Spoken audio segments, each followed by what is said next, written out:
Who are you texting? My therapist. You text with your therapist? Text, video chat, call. Yep. That sounds too easy. How did you find her? I just went to betterhelp.com/save. She's a licensed therapist and it's all online. I connect when it's convenient for me and don't waste time driving anywhere. Plus, it's affordable. I wonder if I should try it. It's great to talk to someone in confidence. She's helped me sort out quite a few things. And right now you save 10% off the first month when you go through betterhelp.com/save. BetterHelp.com/save. Got it. This podcast is a member of the Voices of Wrestling Podcasting Network. Visit voicesofwrestling.com to hear the rest of our great podcasts, as well as show reviews, columns, opinions, and updates across the world of wrestling.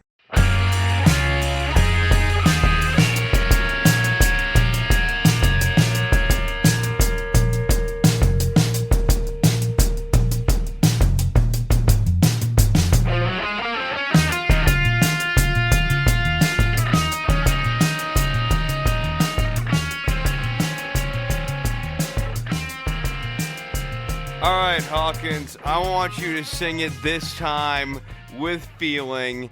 Jingle bells, key of F, starting on Dashing Through the Snow. A 1, a 2, and if you don't do it right this time, there will be absolutely no Christmas. So I beseech you, sir, get this take right. 1, a 2, a 1, 2, 3, 4. Dashing through the snow with a one-horse open sleigh.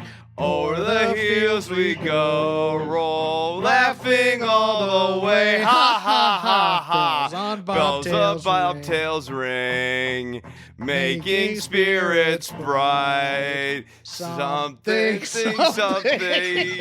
riding sleigh song tonight. Oh, jingle bells, jingle all the way. Oh, what fun it is to ride in a one-horse open sleigh. Hey. Man, I can't get... Yeah, I put a little rock on it, man. Here, you gonna do like, I think I know Jingle Bell Rock. I sort of know it. I know part of it. I just want you to intro the show. Oh, this is Shake Them Ropes. Welcome to a festive end of year Shake Them Ropes. My name is Chris Novembrino. I'm joined, as always, by my broadcast partner. And in a way, a present that I give myself every single week, Jeff Hawkins. Yeah, you got so into the bit that you decided to forget the show. I didn't get into the bit. I got into the spirit of the holidays. That's hard buddy. for me. It's L.A.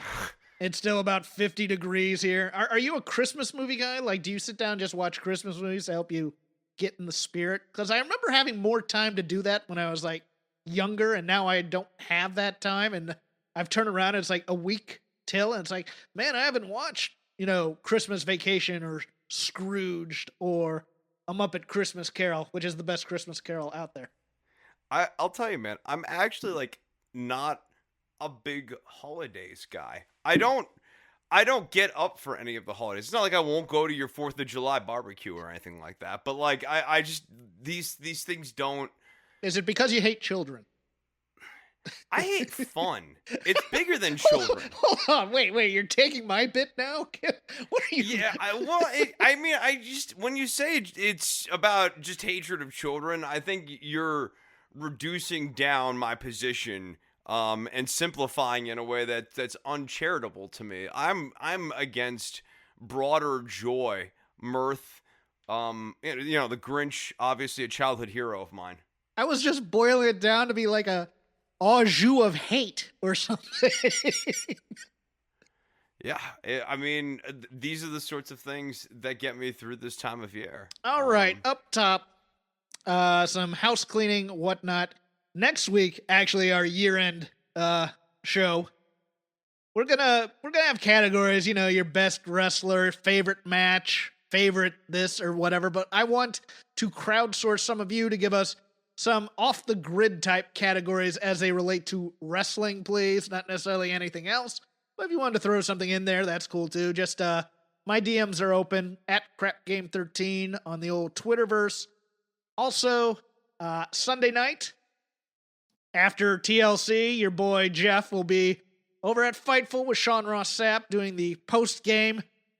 Probably doing a lot of grinching over there, just to make Chris proud. I will not like anything on TLC. No, I'll do my best. But yeah, I'll be in the old neighborhood on Sunday night over at Fightful. Well, there you go. So we got some news here this week, Jeff. Oh, yes. In the news section. In the news section. Yeah, I can do like a little news. Raw 1.52 million, a low. Alex McCarthy of TalkSport is reporting, quote, USA Network are furious. They want more adult content, not sexy adult, but dark and violent adult. It's also being said that WWE officials are hoping that the upcoming Royal Rumble pay-per-view in January can be a big reset for the company. I'll believe that they have a reset in them when I see it. As to the rest of the reporting there, I would want to see a little bit more sourcing before I necessarily take the USA reporting at face value. Not that the logic of USA wanting to have a product that is more reflective of modern times doesn't make some sense. I just think perhaps maybe there's some wish casting there. I do too. But I did up until the point that I remembered that there's a new regime in at USA. And this was the guy who's running USA right now is the guy who I believe brought AEW to TNT.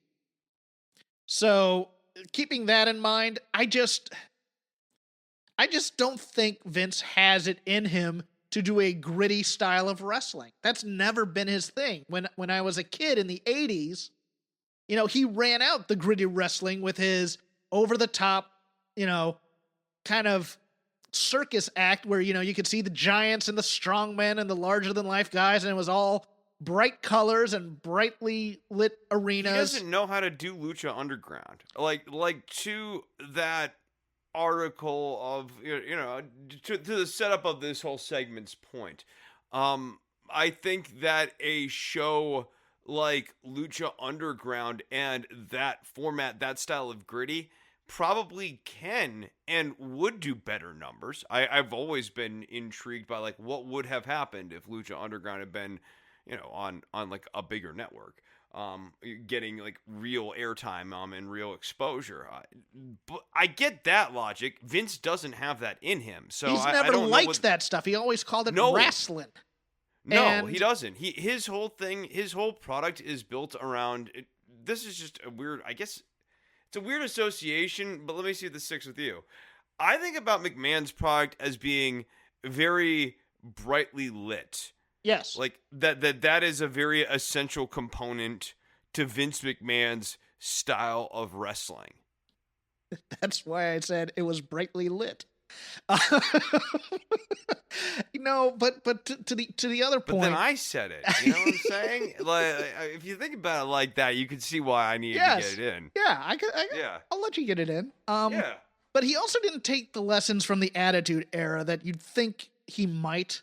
Because yes, it was hyper violent, and you know he didn't even when he took things from from ECW, it wasn't necessarily the right things that ECW was doing well at the time, and they're in their own history, in their own canon. They say that the main thing about the Attitude Era, what made it so great, was not just that Stone Cold Steve Austin was a great character. It was Sable.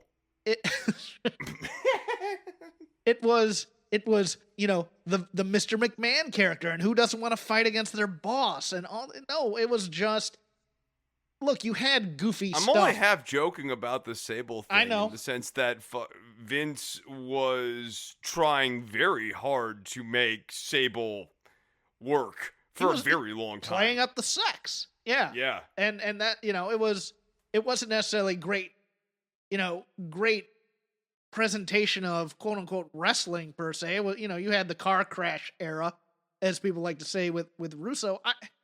But here's where I'm going to temper my criticism of WWE in that respect, is that there's a happy medium between that and what got JR in trouble this week on grilling JR, the podcast he does with Conrad Thompson. He's talking about Armageddon 2000. He makes this quote about, the DDT is no longer a finisher. People who are saying that wrestling has evolved are full of it.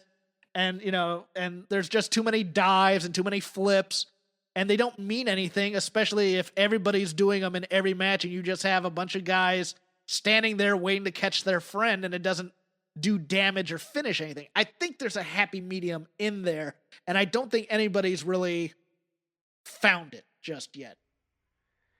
Yeah. And promos it's too.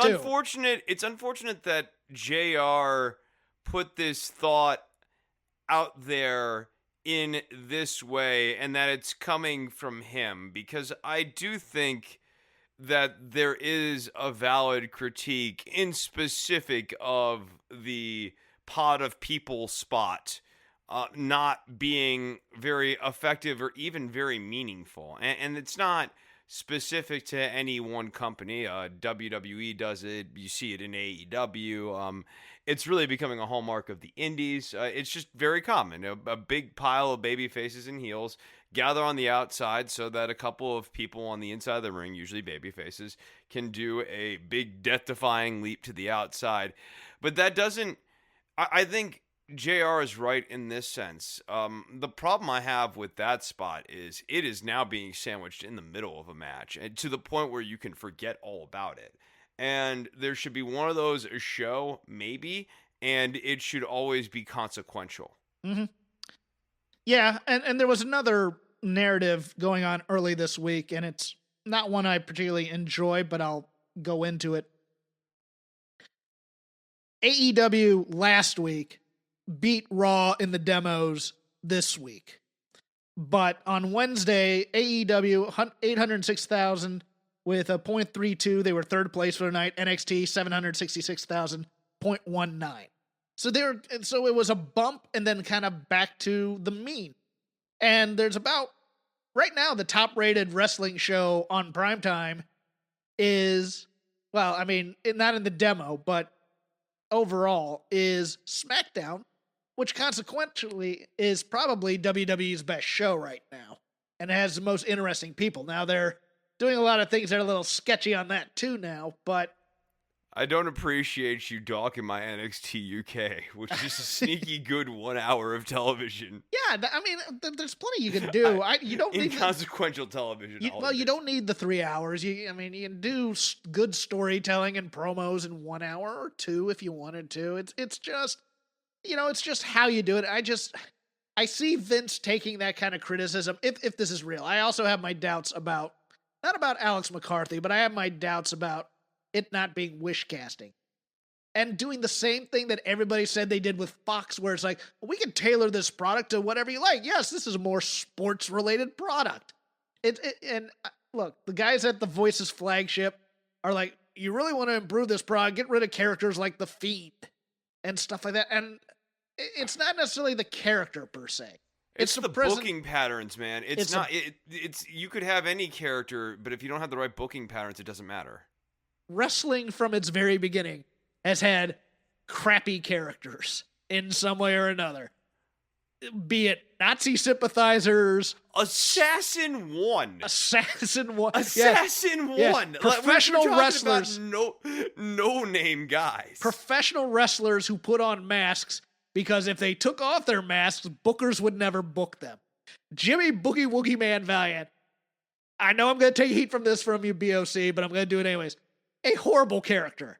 Just a madman. But the thing that made them work in these environments was that they were taken seriously. Like, look, Boogie Woogie Man is a nut job. And all he does is he goes there and he rakes people's eyes, scratches people's back, drops an elbow, gets a 3 count. But in his feuds with Paul Jones's army, you took it seriously because the war against Valiant was serious. They put bounties on his head. There were things like that. Like, there were questions being asked on this television show. Like, what if a Russian gets the world title? Will he take it back to Moscow? It was treated as somewhat serious. And yes, it's absolutely ridiculous to do that. Trust me, I get that. but every television show you watch that takes place in a fictional world treats it as real. And I think what's come up with the WWE is they've developed over a long, long time. The attitude was, who cares? It's just wrestling. And they've really kind of gotten away from building blocks that Pat Patterson, may he rest in peace, really was the details guy for. And I'm not going to blame the writers, because I know writers on those staffs and they love wrestling and they would love to try out of the box stuff to see if it worked. They'd love to let guys just go on their own and do their own promos. I think they want to make a more immersive experience. And Yes. the word that comes to mind is immersive. The problem with all of the WWE product, there's so much of it, but more importantly than there's just so much of it, is that it's shallow. There's no depth to it. So, like, the main roster stuff is shallow. Like the extra stuff, like talking smack and raw talk, has some depth to it occasionally. But you can't kind of yes. get lost Yes. in the Federation and like imagining about the Federation and stuff, the way that NWA and AWA and I mean even the hotline era of WCW and WWF allowed you to do. It's weird because you would think that having these additional platforms would allow for that, but the way they're doing the storytelling continues to be shallow. And to your point about the other shows, the problem is now those shows are basically not allowed to really count in canon. So they're fun for, someone like you who's like kind of an insider to go and watch. But I don't know how fun it is for like the 13-year-old wrestling fan. Yeah. No, and I agree. It's what's also helped skew the WWE fan base old, that's the other thing that's weird. We want a more adult product. Have you seen our demos?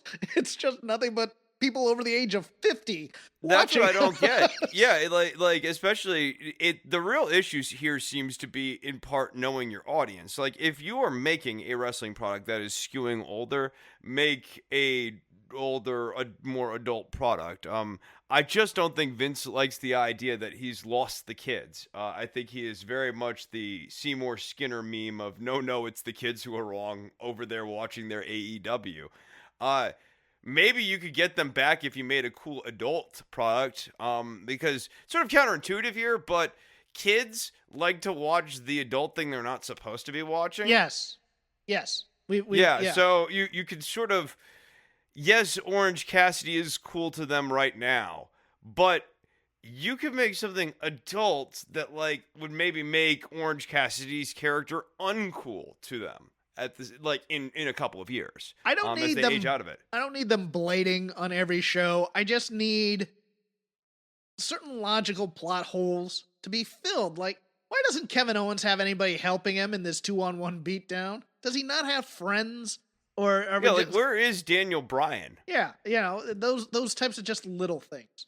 Because it goes on to what they think makes a star and how they plot things, and we have to be 50-50, and we'll get into that as we go in the main roster. I finish the news first here. Brandy Rhodes and Cody Rhodes announcing that they are with child, which seems to be the en vogue thing in professional wrestling in 2020. I think it's really rude of them to try to upstage Dean Ambrose and Renee Paquette like this. And, that's gonna be one good-looking kid. Yeah, it's gonna be one good-looking kid. I hope the Rhodeses think about what they've done here. I made this joke on the Twitter. I said I want them to make a little temporary tattoo of Cody's neck tattoo and put it on the baby after it's born, and then use that as the social media thing. I'm also somewhat happy that we will not have to see Jade Cargill versus Brandy Rhodes. I hate to say that like that. Yeah, no, I actually, now that I'm thinking about this, they might have spared us a lot of the Brandy Rhodes part of that angle here, which I think is probably a good thing ultimately. We like Brandy. Hold on, we like Brandy here. We just want to say we're just being a little critical of her acting performance. Yeah, I mean, I didn't have warm and fuzzies after the Shaq and Brandy interaction. Right. I think it's probably an addition by subtraction thing. If the angle goes forward with Shaq managed by Jade Cargill versus Cody, I think the optics of that make Cody more of a natural underdog here. I kind of like that. Like, I think it makes Shaq and Cargill shine brighter and creates a more natural story, or a simpler story than Jade Cargill and Shaq versus Cody and Brandy. Matt Riddle and the WWE are rumored to be working on a new 3-year, $1.2 million deal. It's money, man. And he's at the age where he has a family. And, yeah, get all the money you can. I'm just,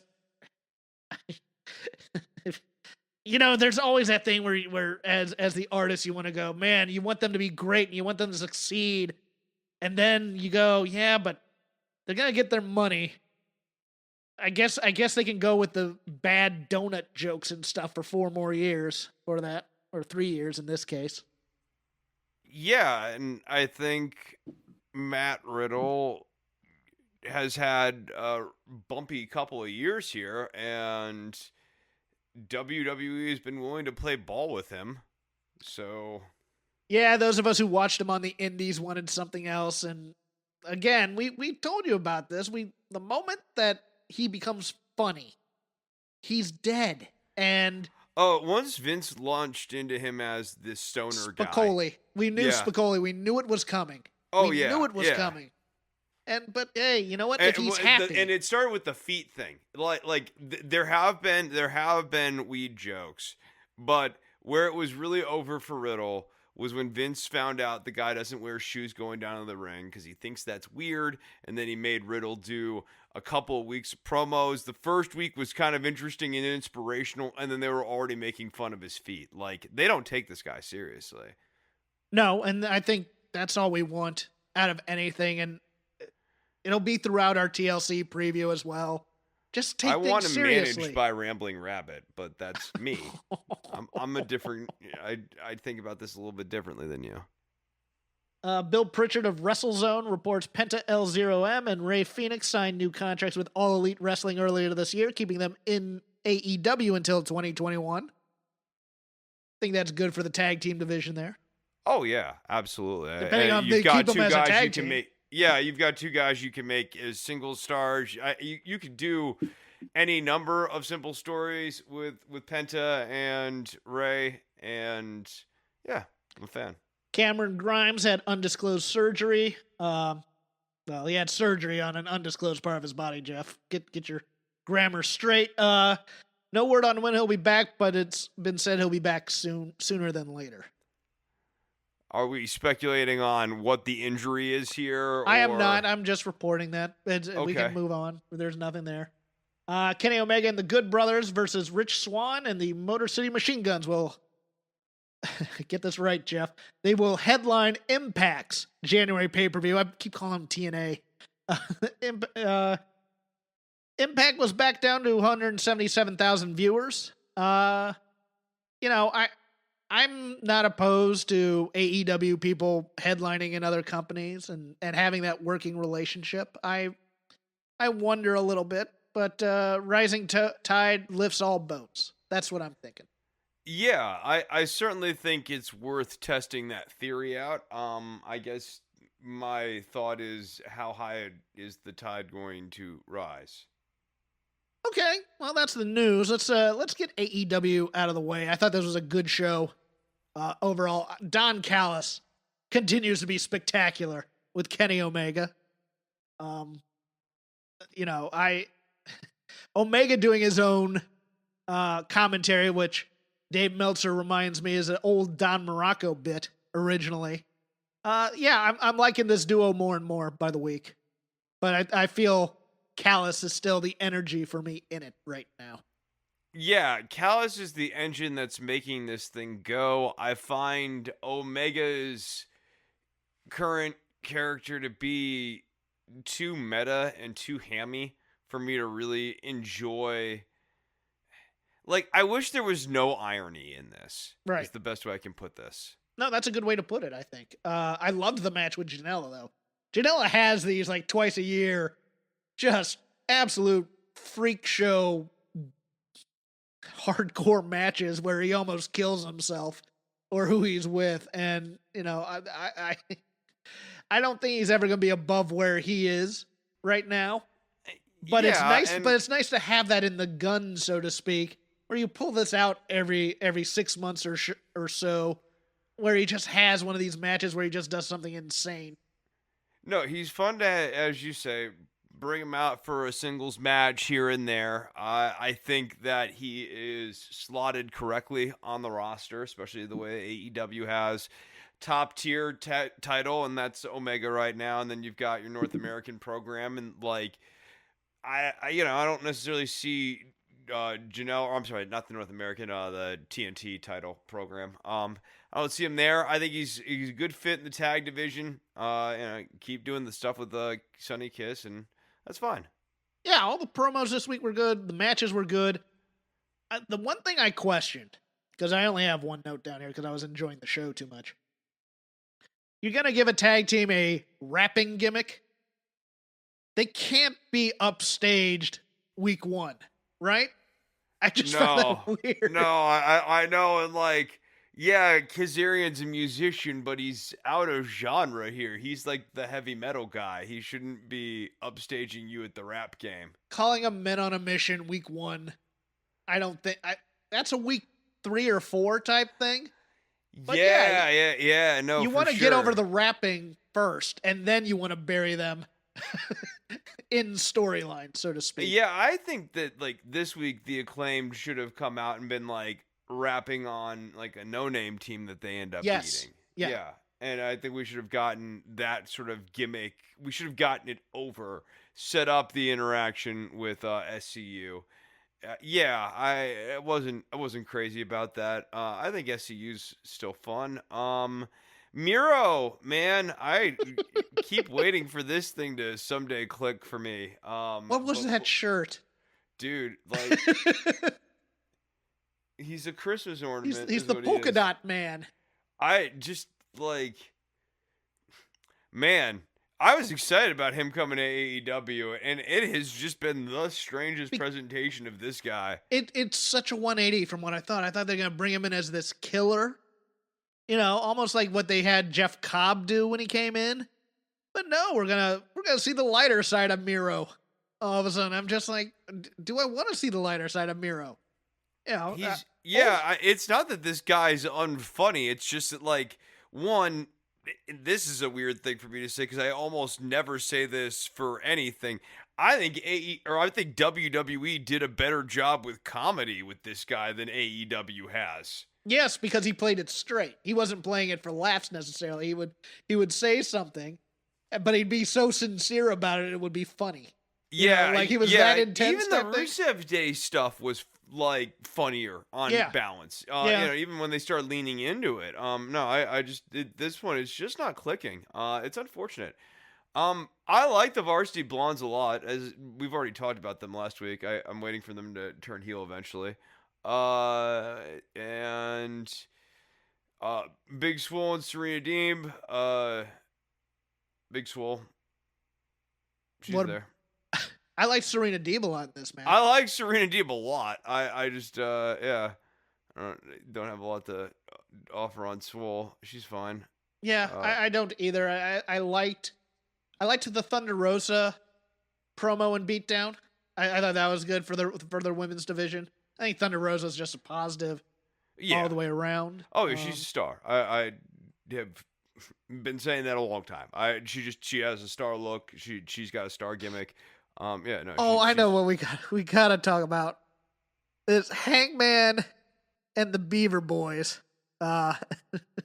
Silver and Reynolds thing. I now want Hangman to lead this Dark Order because it just feels like they're on vacation right now, and they're loving every minute of just being goofy and stupid. But that's what this cult has become, is a goofy, stupid, fun cult. And maybe even Colt Cabana's like, look, I liked comedy before, but I came here to win, guys. Kind of have that be the offset type thing. Because I love unrepentant stupidity, and John Silver is unrepentantly stupid. It would actually be very funny if Colt Cabana decided that Dark Order was getting too unserious, and the reason he joined Dark Order was to be in a serious cult. Yes. Not. He's no. Guys, you don't get it. I decided funny wasn't money. Colt I want Cabana to be becomes evil. Lance Storm. Yeah, I want to be evil. I don't want to, like, you don't get it. You know what? I've been a comedy wrestler. I came here to win matches and win titles and be serious for once. Yeah, I wanted to be cheat. cruel. Thought you guys were going to teach me how to win through shortcuts and stuff like everybody else did on me, but now you're just putting on cowboy hats and shooting at each other. What the hell's up with Evil Uno. Listen to your name. Evil. What is happening here, guys? And now I don't want anything else. That's the sad part. Yeah, but again, another solid show from AEW. I'm looking forward to this. Looking forward to this January slate. I'll be very interested to see how they do with the NBA next week. Probably preempting their start. That's going to be very interesting for the ratings to see who sticks on, who doesn't, how that's all calculated. Because look, NXT. I'm more interested to see like their interplay long term with the NBA, and if the NBA lead in helps AEW get fresh and new eyeballs onto their product. It might. It very well might. Yeah, I tend to believe that was what was helping them last year. And NXT kind of cheated this week with the 8-minute overrun that they had for their ratings. So. Yeah, where do we want to go? Do we want to get NXT out of the way and just do main roster at once? Let's talk about. Let's do the Wednesday Night Wars. As previously stated last week, and we didn't get to it. The whole Leon Ruff North American title run. Who? Was a joke. Leon Ruff. Who? Leon Ruff. No. Doesn't ring a bell? What does he look like? Do this to me. All right, fine. But yeah, no, Leon Ruff. He was a guy who held the North American title. In a brand that used to be about kind of time building equity in belts, and instead they did the whole Leon Ruff thing as a punchline. It was reported in the Wrestling Observer that somebody found it funny that he'd be made champion, and then they just kind of course corrected. Yeah, so your emotional investment in the Leon Ruff story, we're going to get him treated like a champ and not like a joke. No, treat him like a joke. And now he's going to get killed every week, which is, I guess it's fun. I don't know. He's going to be that level. Don't know what Kushida teaming with him does for Kushida necessarily, but I enjoyed that tag match for what it was. Yeah, it's not that the wrestling is bad. It's just the character building is a mess. Other things I really liked. I liked Swerve Scott's promo quite a bit. I liked that as a reset and as a setup for his heel turn. And then Everrise coming in and getting mic time. They got a big win tonight on 205 Live. I don't know if you saw that, but they beat the Bollywood Boys. Oh, and they dedicated it to Kevin Owens, I saw, too. Oh, did they? On online, yeah, they did. To the French Quebecers, man, all stick together. I would love for Kevin Owens to, like, come down and manage them or something. Have some sort of interaction with them. But, yeah, no, what else? Tyler Rust, I kind of like the Tyler Rust match. Oh, he's great. He's really good, and I'm looking forward to Malcolm Bivens finally getting some screen time, deservedly so. I mean, he was great. I remember in PWG, he was teaming with, he was still Russ Taylor, and he teamed with Chuck Taylor and Brian Cage - Taylor as the Fighting Taylor brothers. And that was I mean, he's great. I hope good things of him. I loved in the Everrise promo, just the mirroring to the point of absurdity to where, is it Martel? Which one's the bigger one of the two? I think that's Martel. Okay. Where he just, you want to hit me, Mackenzie? You want to fight me? They're just so unrepentantly stupid, and I love them to death. They're great. Kyle O'Reilly and Pete Dunne, what can you say? That was the match of the week, I thought. I have not gotten tired of this pairing yet, and I completely concede that AEW Dynamite is the better show, but I'll be darned if there is a pairing right now that is regularly being featured on any of these shows that I enjoy more than Pete Dunne and Kyle O'Reilly. Like, these guys just don't have a bad match. They had a great match. They explained why none of their friends were interfering. They got rid of that from the get-go. It was hard-hitting. It was, it's just what I want in wrestling, quite frankly. Yeah. And there was a winner, and I'll take that, as opposed to, look, I liked Tony Storm and Rhea Ripley as a match, but this is the dumbass 50-50. Oh, well, Reina Gonzalez interfered, and Rhea Ripley took the loss, and therefore it's a protected loss. The problem is, the problem with this is because they come right back with the same matches the next week, that doesn't mean anything. And so it's just a loss from that perspective. I was surprised. I didn't even know about the shoulder thing at first. I just saw the end at first. So I thought, a clean loss. That's interesting. They're going to build up Tony to fight Io and then come back and rerun Rhea. But no, we got Raquel involved. So we're going to run Raquel. They just, they make it more difficult for themselves by adding more ingredients every time. And they're predictable additions too. Like, you could see the Raquel interceding a mile away because that's the most WWE predictable booking pattern. Whereas this either needed Toni Storm leaning more into her heel style and cheating to beat Rhea Ripley, or Rhea Ripley narrowly defeating Toni Storm. And maybe Tony attacking her after the match or something like that. Like it didn't. This needed to be focused on Toni Storm though, because she as a heel is still kind of a new entity. But NXT is so hell bent on getting to the Raquel Gonzalez part of this that it predictably goes to that point. Yeah, it's like, and I'll get rid of it now, the Bayley Bianca Belair match tonight, which I thought was really, it had its clunky spots, but I enjoyed it because I enjoyed it. Yeah, I in general enjoyed. Yeah, I like a little too much cartwheely stuff from Bianca for me. Not that she was doing a bad job with it. I just thought it was like there was one too many like handstands in my opinion. Yeah, it was too much choreography instead of she can be an ass kicker type of thing. But yeah, of course, Bayley doing the the squats with her on the turnbuckle killed me. But let me get to the point. The rake of the eyes finish to then lead to the pin. It's fine if it mattered if Bianca Belair had to then rework her way back up to Bayley. And you were telling that story. But what they're just going to do is they're just going to run Bayley and Bianca back next week, and Bianca's probably going to get a fluke pin of some sort. And so these wins and losses don't, I don't want to say they don't matter, but it's like they're not telling a story here. They're just having them do matches back and forth until they add a stipulation onto one.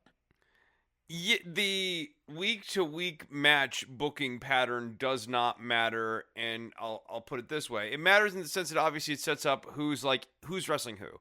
But it doesn't matter because they almost always mathematically sum out to be 50-50, and even if they don't sum out to be 50-50, experientially, as in like your takeaway from the week-to-week booking patterns, is almost always just, well, they were both neck and neck, and then they had the match at the pay-per-view, and one person went over, or the feud continues and we go on to the next pay-per-view. But the week-to-week booking patterns don't have any consequence, and in that sense, the wins and losses don't matter. Karrion Kross and his main roster entrants are back. I thought it was a fine reintroduction. Liked it. I enjoyed the Karrion Kross squash match. Oh, there was another. And the promo afterwards. The promo afterwards was intense and short and to the point, and I'm here for that. There's another quote that I saw this week, though. I think you linked it to me about Karrion Kross and Adam Cole. right? Oh yeah, it was Road Dogg Brian James says it's a shame that Adam Cole is not the size isn't the same size as Karrion Kross. Otherwise, he'd be a star. And I think that also goes into the just to double back on the whole ratings thing. Vince wants what he wants out of wrestling, and it's not about building up people who are popular or good wrestlers. Like I think Kevin Owens and Sami Zayn should be household names by now, and they should have been much bigger stars than they ever were, but you get slotted, and then you can never get out of the slot. Like, I love Kevin Owens, but if you had just given him more of a world title run and let him cut promos and give him serious things, as opposed to going, well, he's a little chubby, so I don't necessarily want him on top of my company. No, Vince would rather lose with his guys than win with someone else's. Mm-hmm. That is really the best way. And to by understand. his guys, we mean 6'3", 6'4", 6'5". No, we mean babyface Roman Reigns. He will keep trying that babyface Roman Reigns experiment through the last decade. And I mean, if anything, what we're seeing now with this heel program, it's not an ace level heel program either. But like, it is such a natural slotting for Roman Reigns. It's so much more natural than what they were trying to do post Shield with Roman Reigns. Yeah, it's a little bit like what they did with Drew with the, at first he was the smart alecky, wisecracking Han Solo type. And now he's a little more serious with the sword and stuff. Yeah, they kind of slowly refined into that. I think Drew started to get a little bit of a vision of what he wanted to do. But yeah, no, I think that's good. What else do we need to talk about here? On NXT, the straight show. I mean, look. NXT. I think we're done with the NXT. NXT UK. We can do a little NXT UK. Love the Ben Carter promo video, with the exception that it's like, yeah, I've seen him places. Can't wait to see what he does here in NXT UK. That was just a crutch of that entire video. I'm just like, dude, all you gotta do is put the guy over. And I thought the best part of it was Seth Rollins, where he originally went to train. It's very, very reminiscent of Nigel McGuinness and Les Thatcher. That story where Nigel came to go to, I believe, Ball State to wrestle, and then sought out just Les Thatcher in Cincinnati and started training with him. And you know, Ben Carter, who did I think he did one match in PWG, and he did a match on AEW Dark, which was highly regarded. 2 kinds of bacon and all kinds of delicious. Say hello to Donato's new Bacon Duo pizzas. 2 pizzas, each with 2 kinds of bacon. Try the new Pepperoni Bacon Duo with pepperoni, Canadian bacon, and hardwood smoked bacon. And the Chipotle Bacon Duo with Canadian bacon and Chipotle seasoned bacon. Now get $2 off a large Bacon Duo or any large pizza. Use promo code 2. Donato's. Every piece is important. Hey, which glasses look better on me? Oh, what's this? Zenni's 3D virtual try-on. Pretty cool, right? I don't know about the purple cat eyes. I think they're fun. What about these tortoiseshell glasses? Or these rimless sunglasses? Oh, what about these clear frames? Wait, are those prices real? Do they have glasses for men? Yep. They also have affordable blue light glasses. Seriously? At those prices? Get them all. I like where this is going. Zenni.com. Quality prescription glasses starting at $6.95. I want to say he did a ROH match, but don't quote me on that. But no, he went out to Iowa to train at Seth Rollins' school. I think that's awesome. I think, you know, that those types of stories are great to then fold in, because now there's a backstory if he ever makes to the main roster and feuding with Seth Rollins and stuff like that. It was just weird. Like the first 3 people they were talking to were on the NXT roster. And it was Tyson, Whoop guy, as I call him. That's Ashton Smith. Ashton Smith. I'm going to call him Tyson Smith for some reason. But yeah, Ashton Smith. Yeah, I've heard a lot of good things about him. Let's see what he can do in NXT UK. It's like, yeah, you were nothing before you got here. Now you got to prove yourself. I'm just, that's WWE mentality all the way around. It's dumb. And the other thing, I love the Ilya video. Where it's I thought Walter's promo was too, yeah. really good. And we've normally been like, don't talk more, Walter. But like, this promo was awesome. And like, he was able to get a lot of like content out, and the cadence was the rhythm that I expect out of a champion. I love his tone. I loved him, dressing down A-Kid about the Heritage Cup. He speaks to him with his back to him. That's just such a dick champion move, and I loved it. It was that and the you wipe your feet before you get into my ring type of thing. Just all the little dressing down things, and it's gonna be you say you like Heritage, but you're not me. I liked that line actually popped me. No, I enjoyed this a lot. You know what else I enjoyed for what it was the squash match that they did for Rampage Brown against Josh Morrell, and how they've done a nice job doing a thing that you and I have talked about that's sometimes a little tricky in the execution, which is you introduce Rampage Brown the first week against, I believe, Jack Stars, who dies for our sins, and all these sorts of introductions. He won this week. Yeah, well, yeah, he did. We'll circle back to that. Hold on. So that first week, though, like, Stars gets no offense against Brown. We just get Brown over.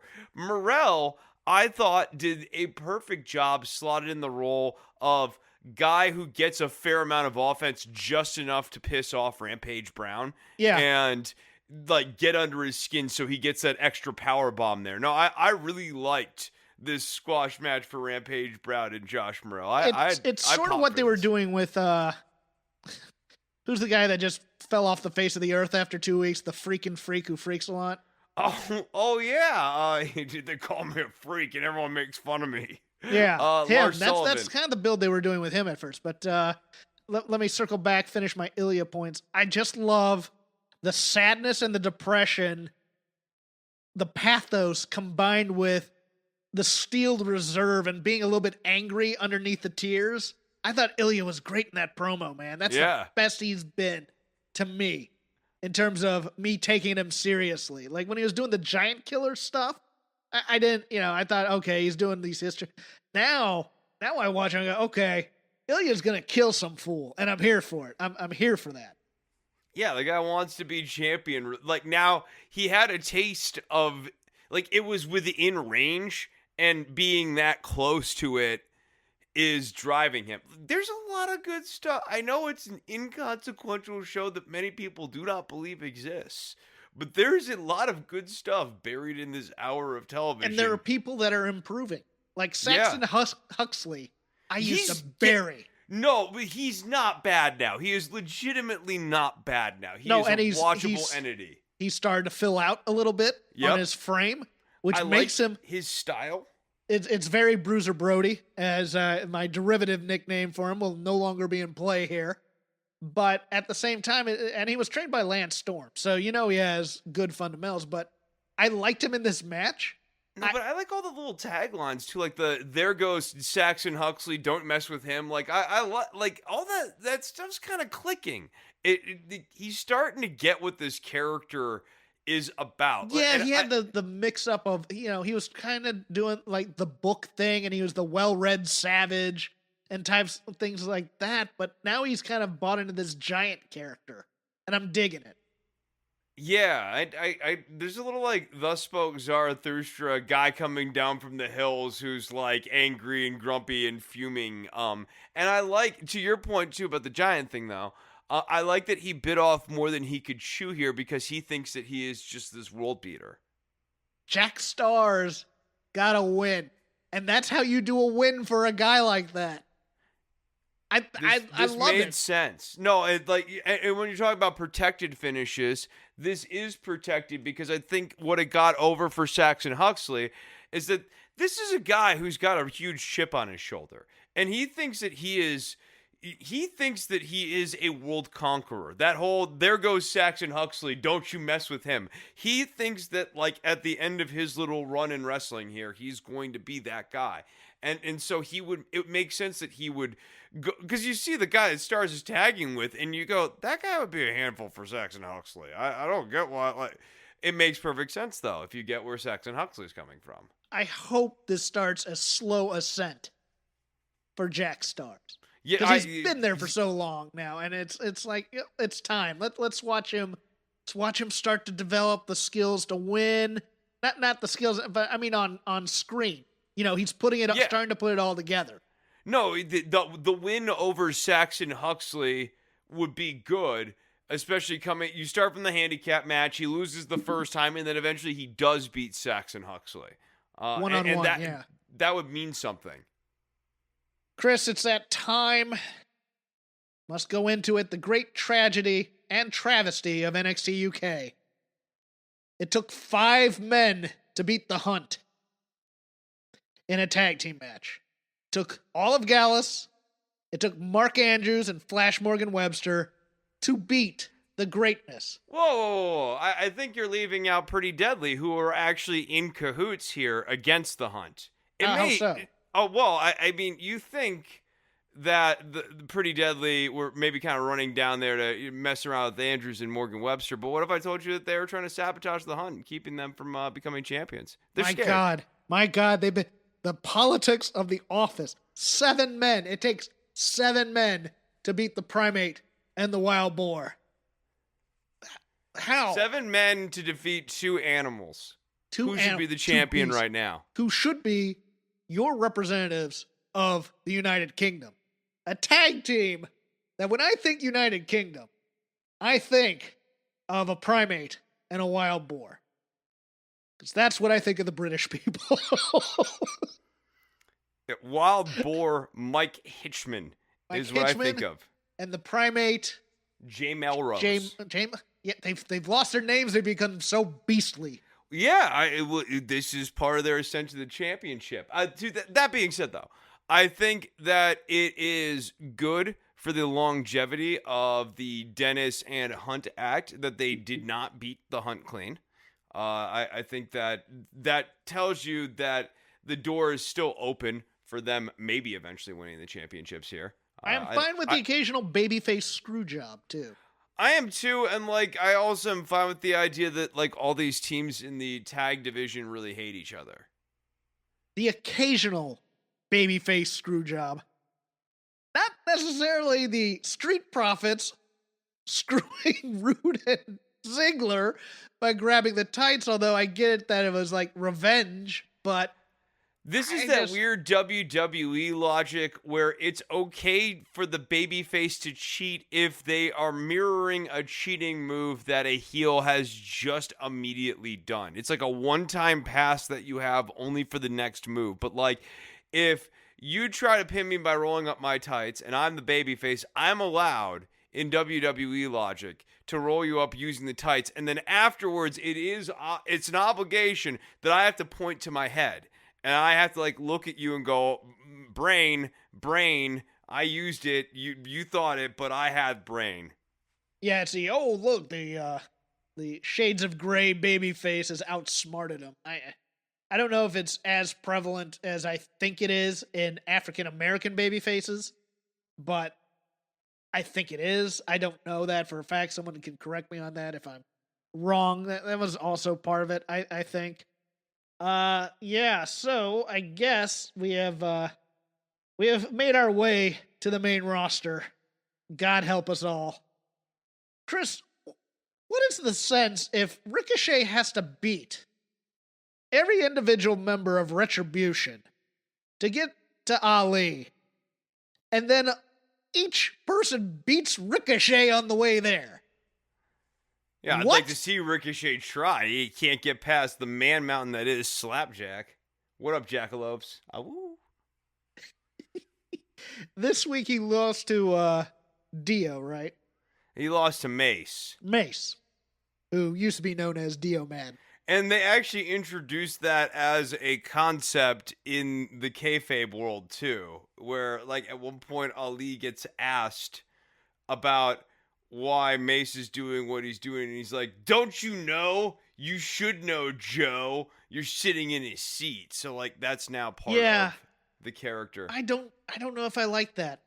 I like that at least. See, it's weird because I can go both ways. I can go both ways on this. I think I'm more pro it than I am against it, but I could see it because it doesn't insult it doesn't insult the audience because everybody knows it's Dio Man. At the same time, though, there's certain commentary of. I want that story of why he feels screwed after Brock Lesnar killed him. That's what I want. That's the connector that I'm not getting. And I need that. I need that for some depth in a story. I don't know why, but that's just me. Any other slapjack news you want to put out there, Chris? Really the only thing to take away from the Ricochet thing here is Mace moved up the pecking order inside of Retribution, but he did not pass Slapjack. Now, how are these levels? Are they like ranks? Are they like the army, where it's like one's a lieutenant and one's a major and one's a colonel? Or so presently there are they five. Are they like the Dark Order, where they're numbered? See, I think of it in numerics. Unlike Dark Order doesn't really do rankings though, and I think with Retribution you get a clear sense of who's where in the pecking order. Obviously, what's her name is not doing very well. She might not have a name for much longer. Reckoning is her name, but she's not doing well in the pecking order. Then coming up in fourth place here is our boy T-Ball. He needs some work. I think that's T-Bar, not T-Ball. Oh, well.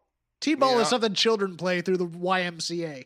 Well, he's going to need to step it up to the major leagues here a little bit because he ain't been hitting home runs lately, Jeff. That's all right. Nailed him. He's dead now. Every child gets a hit in T-Ball. Yeah, well, that's not the case for old T-Ball in Retribution. He has not been knocking him out of the park. T-Ball.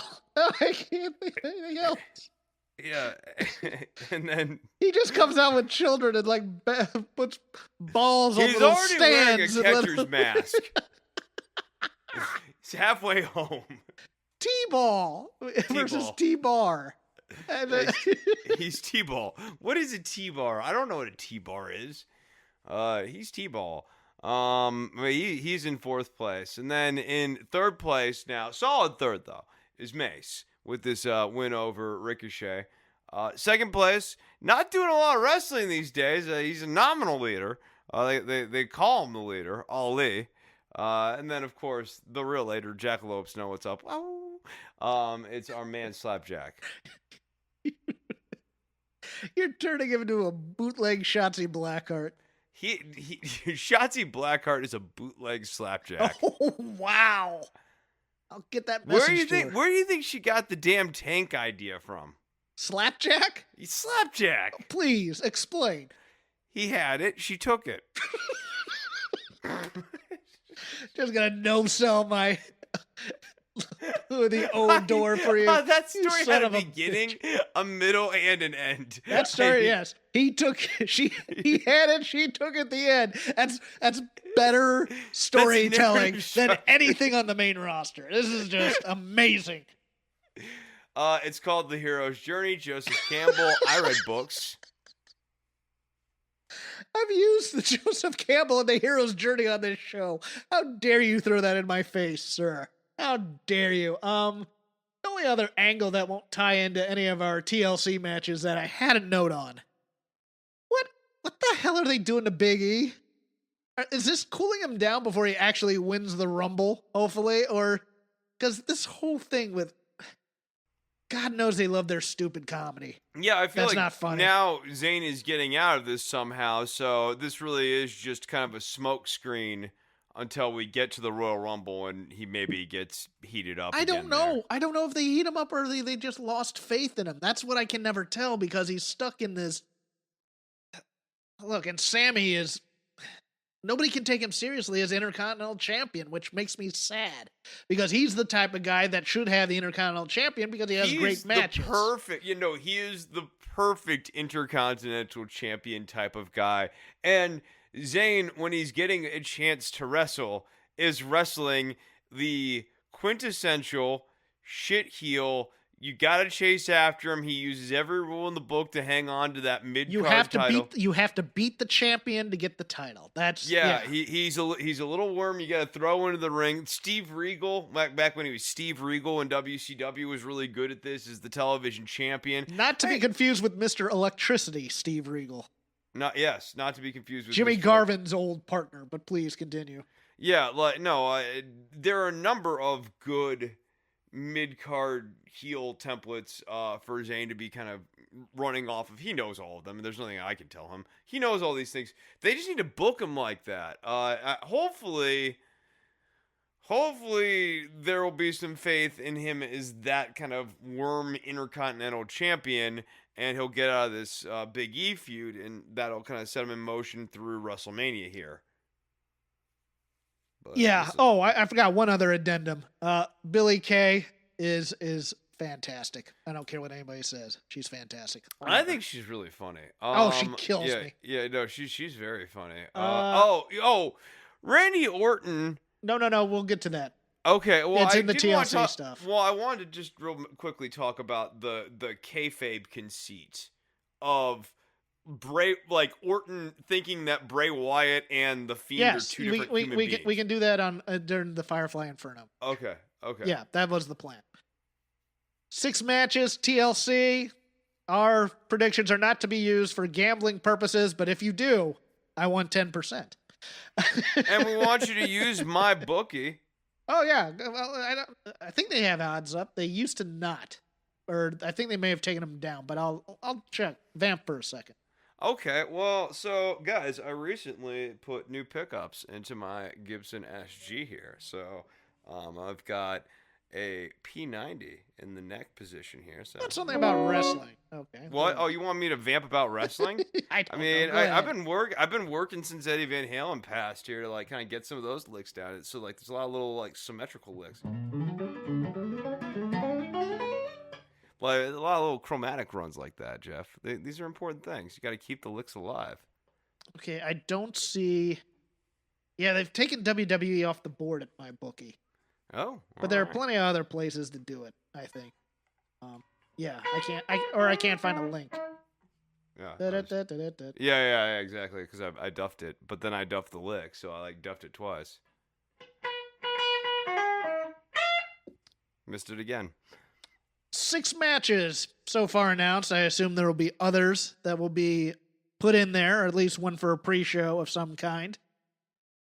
Starting off with the tag team match for the WWE Tag Team Championship, the New Day, Kofi Kingston, Xavier Woods, your champions, defending for what feels like the 8 millionth time against the Hurt Business, Cedric Alexander and Shelton Benjamin, with Montel Vontavious Porter, a.k.a. MVP. Chris, who you got?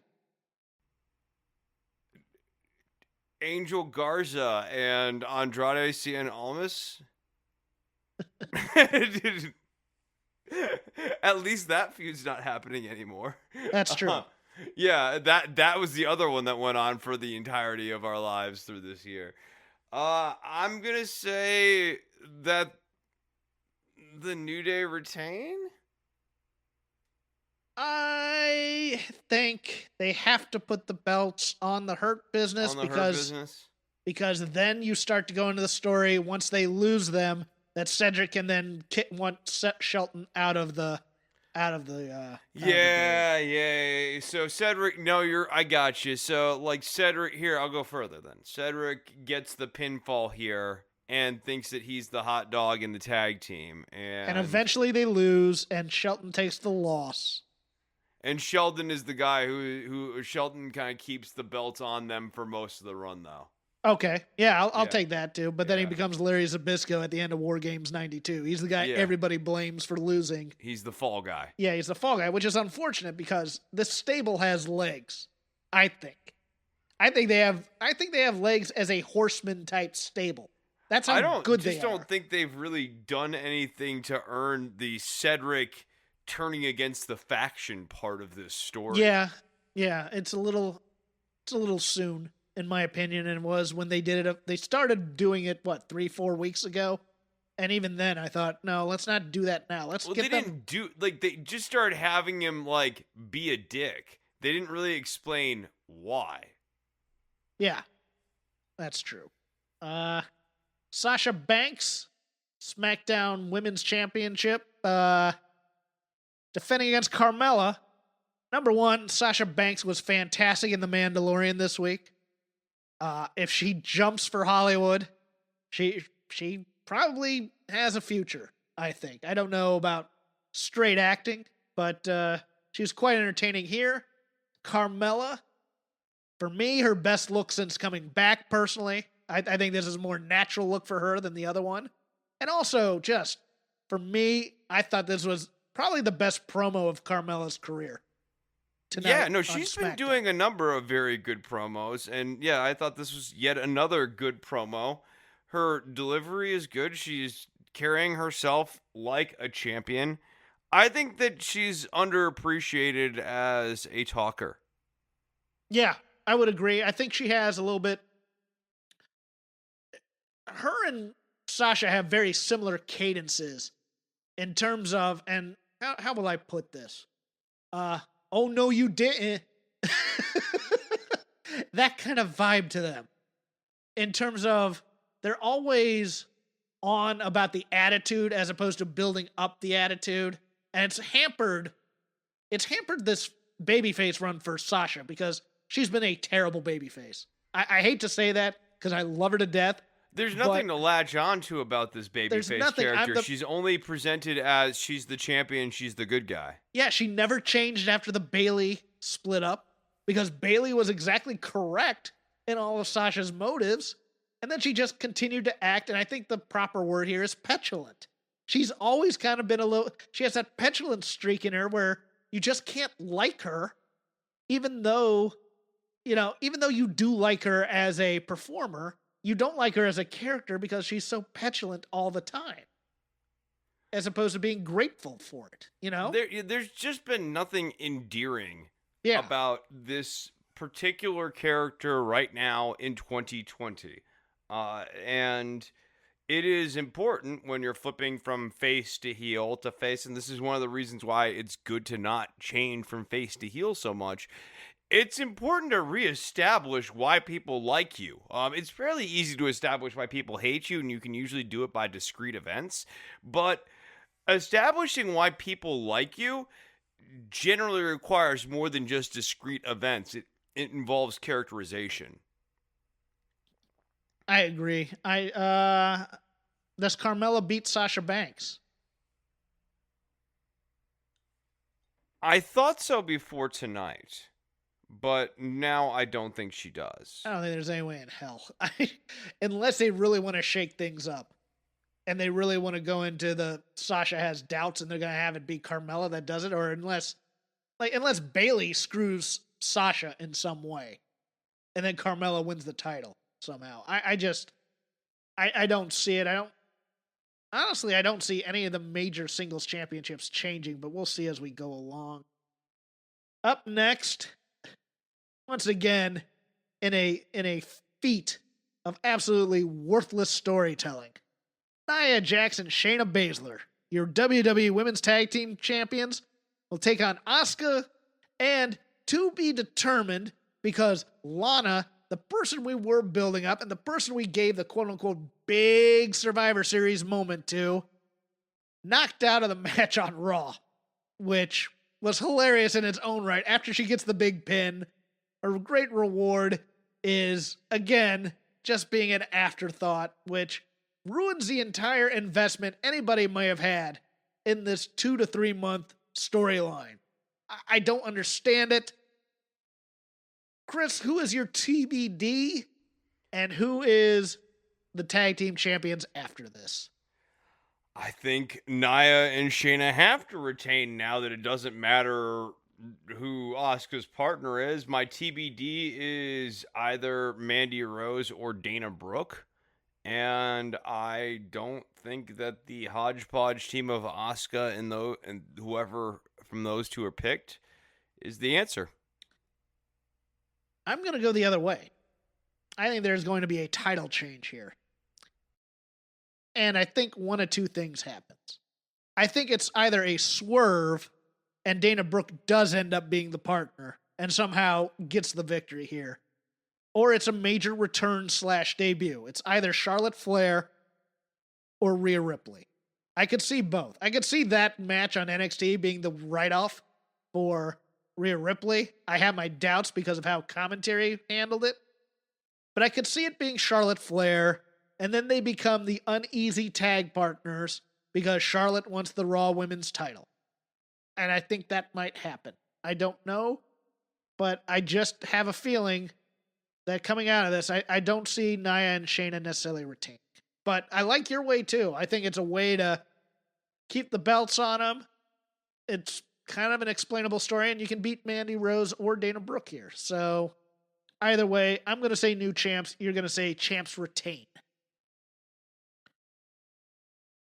The Fiend Bray Wyatt with Alexa Bliss takes on Randy Orton. Whoa. You said The Fiend Bray Wyatt, and I'm sorry, there is The Fiend, and then there is Bray Wyatt. So which one is it, pal? I think it's both at some point during the match. Wrong. No. That you mean two of them, both two of them, but. So let me get this straight. Randy Orton believes that these are two separate people. He's a moron. That's part of the story here. What? I didn't watch this part of Raw necessarily. I think I was on in the background or something at the time. He said this? He said yes. Yes. He was doing a promo, and the promo only makes sense if Randy believes that The Fiend and Bray Wyatt are two different people. But then it also got said again at some other point during Raw, because the first time he did the promo, I was like, oh no, they're not possibly going to insinuate that, like, it's not the nice guy Bray Wyatt uses The Fiend as like an avatar for his actual evil impulses. Like, it is actually the case that the nice guy Bray Wyatt is being mildly terrorized by this creature known as The Fiend, and all of them in the funhouse are like being Jeff, it's horrible. Okay, back off for a second here, because I don't want to back off. I'm upset. Okay, because this goes into my ratings and storytelling things. It's not just that you just want, quote unquote, your guys. And God help them, I think they're going to put McMahon's back on Raw to buck the ratings. And you think that this new generation of wrestlers, that the reason that they're not stars is they just don't want it enough. They don't want to grab the brass ring, pal, when you book them like geeks. But even the guys that are protected, because God knows Randy Orton is protected on this roster. Because he's great and he's earned it. Don't get me wrong. But when you have him saying dumb crap like that, how am I supposed to get invested in any Randy Orton story where he's fooled by Clark Kent putting on the glasses and taking them off? That can't possibly be Superman. Of course they're the same person. And then later he gets blindsided by The Fiend during one of those like stupid Bray Wyatt gets like buried in something, and then The Fiend comes from the other side. And like, to this point, if The Fiend and Bray Wyatt are really two different people, as Randy Orton believes, he should have seen this coming. I can't. I know, like, this is, it's not like The Mask or even the squeal noise that like accompanies The Fiend. We see him turn into The Fiend on television. They watch monitors in the back. Are they not aware of this? It's that part. It's the actual look of the Joker, like twisted monster Pennywise look. Like, that's fine. There's nothing wrong with that part of the character. It is all of the weird accompanying lore, the lore that means nothing, the puppets that don't have any actual symbolic purpose at this point, and like whatever original latent meaning they had in the first few weeks of these vignettes has been stripped out of them to the point that like it doesn't matter who Rambling Rabbit is anymore. It doesn't matter who Mercy the Buzzard is, and that like it's a reference to Waylon Mercy, who's part of like who the original Bray Wyatt character was inspired by. Like that's all been shucked away from this, leaving now this dumb premise of The Fiend and Bray Wyatt being two different entities. And like, why? Who gets set on fire? I think Bray Wyatt gets set on fire, prompting The Fiend to arrive, and then The Fiend defeats Randy. I like that. I wouldn't mind seeing Alexa Bliss get set on fire, and then Nikki Cross tries to save her. That's never going to happen because that'd be... Boy, you want a backlash on media. You set Alexa Bliss on fire. That would be something. To snap her out of it? I'm thinking to snap her out of it, but It would be fun if Randy Orton brought Nikki Cross there as a way of like canceling out Alexa Bliss. I think that'd be great. That'd be at least it would make sense. I think you're right here. I think you're dead right here, as a matter of fact. I think, yes, he burns, quote unquote, kills the Bray character, and now we're just left with the Fiend. How about that? That would clean up this Fiend crap in a substantial way. Like, if you actually burned down the Funhouse and thus got rid of, like, all the puppets and stuff that no longer serve a narrative. Like, Huskus They did that once, though, Chris. I get that. The Randy Orton burns down Bray Wyatt's house all the time. Like, but that's Seth part Rollins did it, too. Seth Rollins burned down the Funhouse, remember? I didn't Randy burn down the house? No, Randy burned down the house when he was Bray. Oh, yeah. When he was part of the Wyatt family and stuff like that. But yeah, Seth smashed.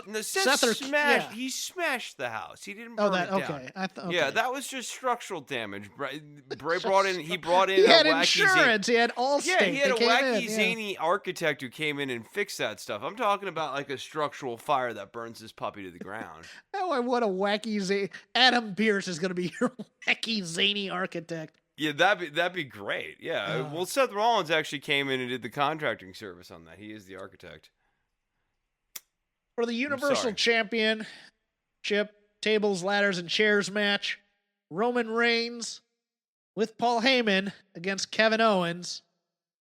The go-home show tonight, I understand the cool hand Luke thing. Stay down. Keep getting back up.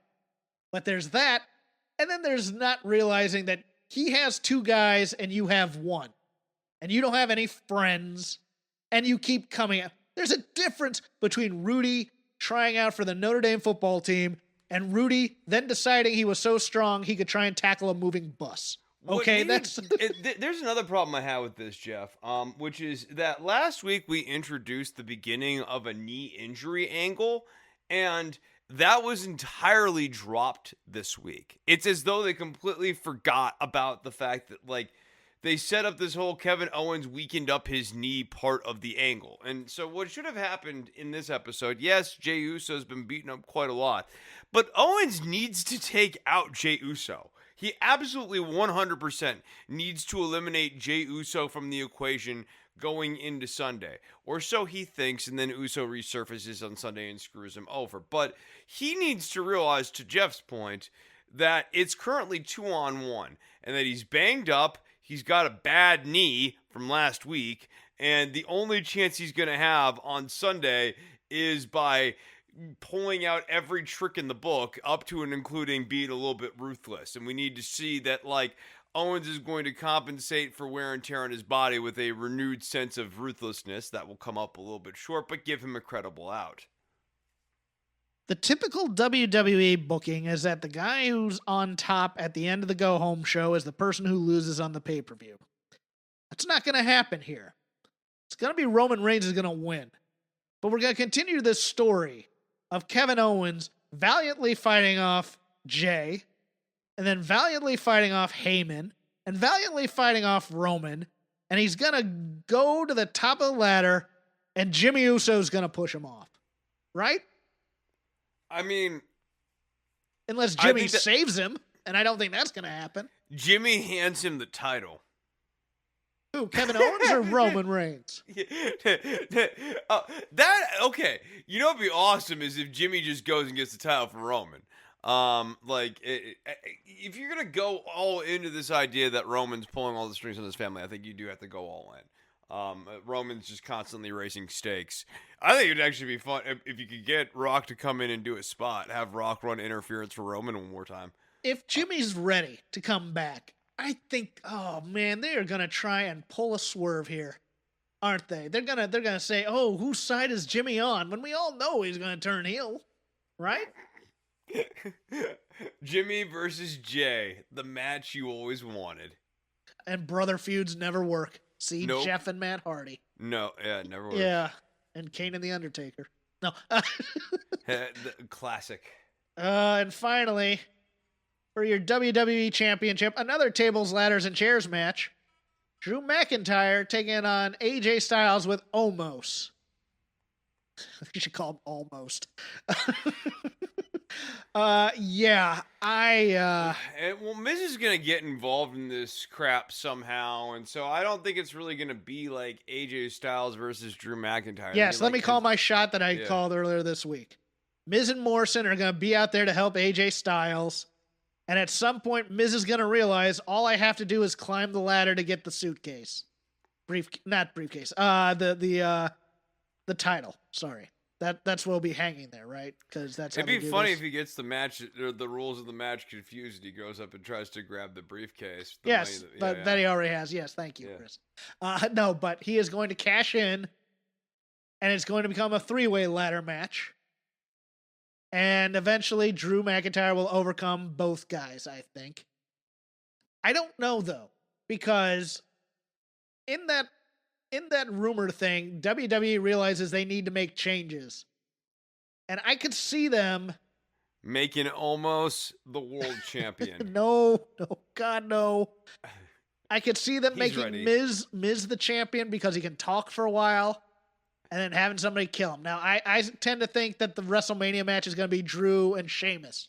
And that's why they're building up this weird childhood friends, been around for a long time, because eventually... And Sheamus is probably going to get involved in this too, isn't he? Yeah. So I think, to your point, Miz as champion is more realistic than I think some people are giving it credit for because of Miz and Mrs. And wanting to maybe have Miz's champion as one of their little A or B plots in a season arc of Miz and Mrs. here. Here's the other thing, and I will put this out there. If you really wanted to reboot a guy, and you want to do it at a WrestleMania where there's a crowd, which they are still planning to have right now, you want the champion to be a guy like Miz, who Drew McIntyre could probably run through. Now, I'm not saying that would work necessarily. I don't think you can reboot Drew. I think you need to keep him strong, and I think you need to push him to the moon, and you just need to let him be a natural badass, to be honest with you, because I'm hating these sketches with him and Sheamus in it.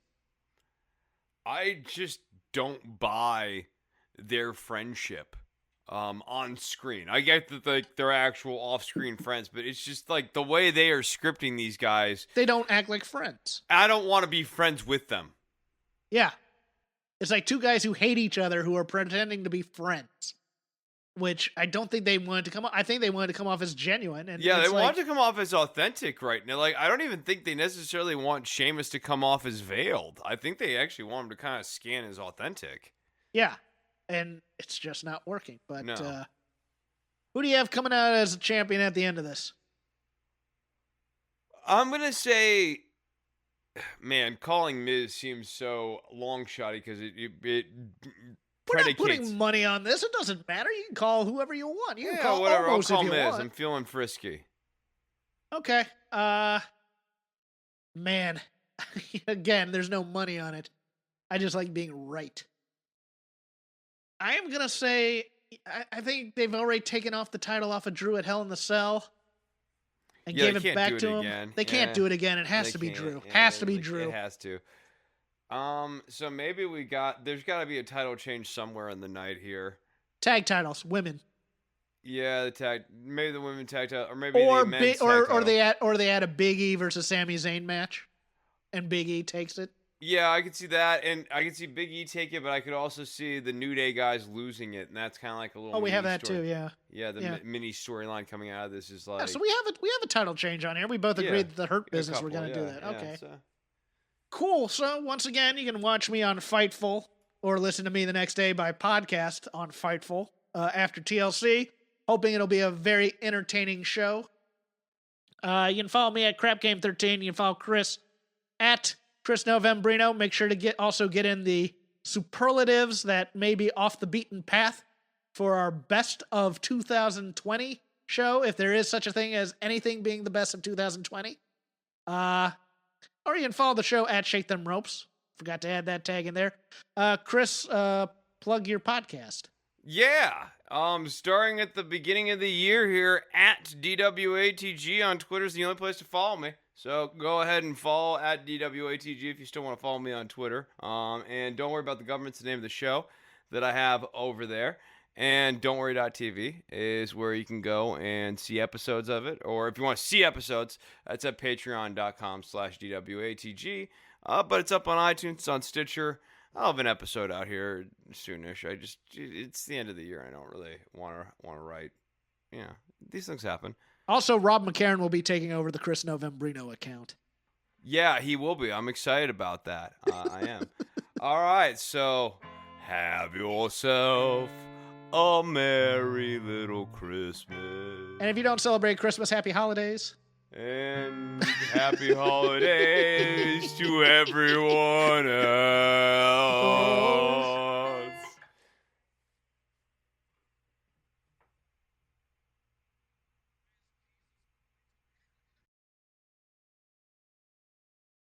Donato's just didn't add bacon to their pizzas. They added bacon to their bacon. Canadian bacon and hardwood smoked bacon. Or Canadian bacon and Chipotle seasoned bacon. Get $2 off a large bacon duo or any large pizza. Use promo code 2. Donato's. Every piece is important.